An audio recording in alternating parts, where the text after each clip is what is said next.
Um, Good evening ulit sa inyong lahat.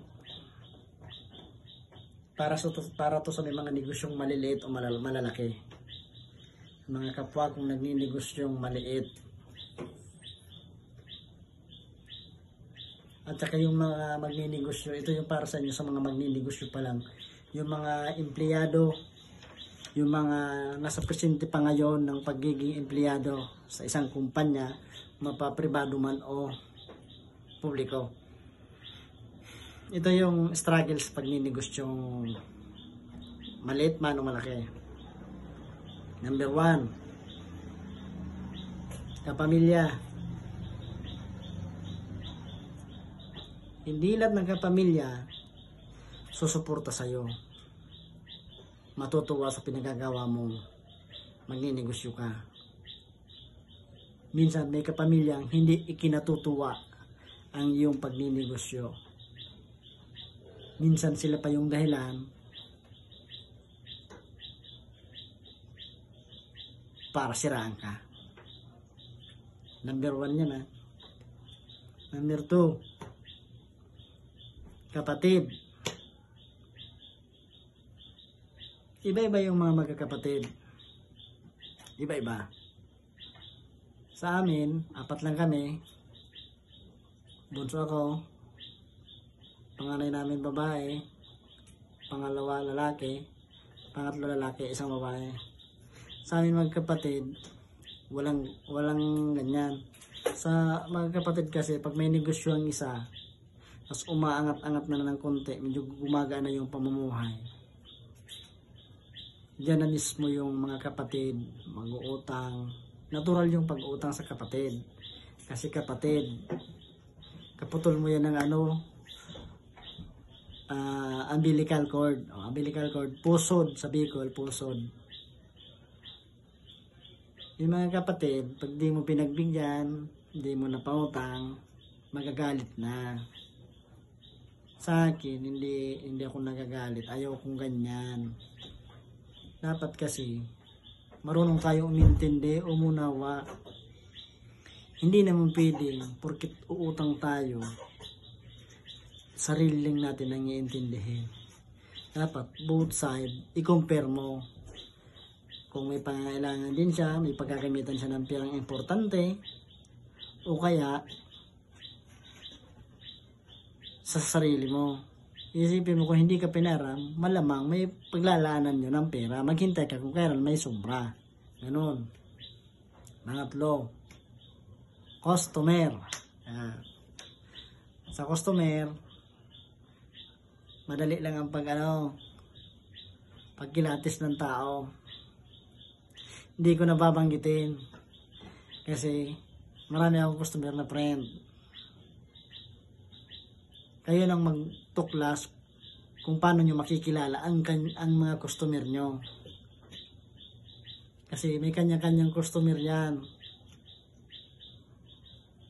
Para to sa mga mga nagninegosyo rin, mga medyo maliit, online seller, ganoon. Marami silang nararanasan, yung mga puhunan nilang hindi na nakakabalik.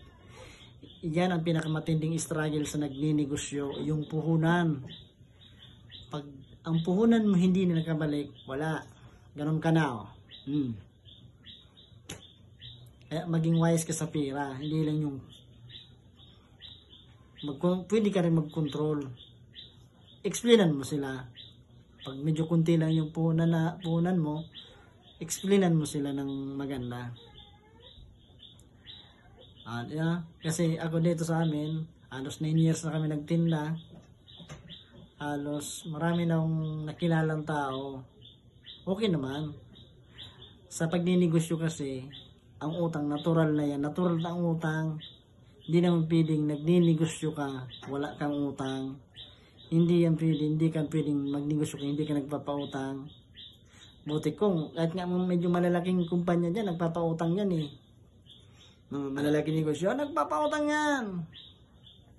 Sa katiwa-tiwalang customer nila. Pero, alangan naman na pautang ka ng pautang. Pautang ka ng pautang. Pautang ka ng pautang. Sa 10 pinautang mo, 2 lang yung babayad sa'yo. Uulit ka pa ba? Di ba hindi na? Mahirap yung pera kitain.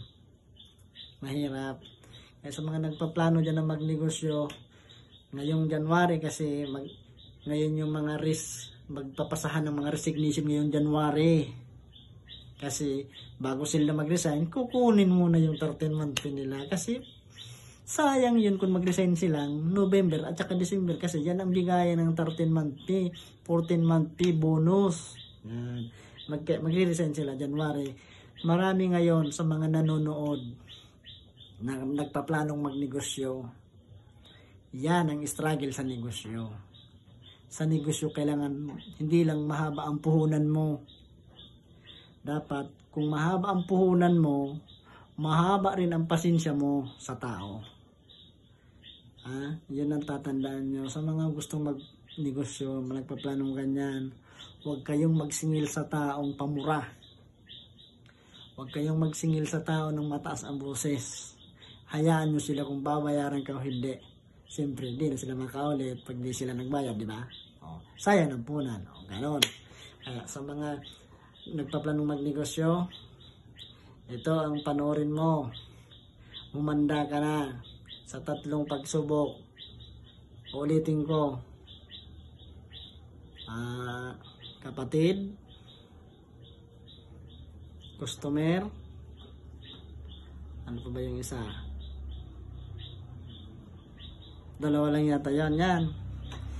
Basta sa kapatid, kamag-anak, customer. Yan na 3. Diyan sa 3 yan, diyan mo matututunan kung paano ang pagnegosyo, kung paano pahabayan ang pasensya mo. Yun lamang po. Maraming salamat.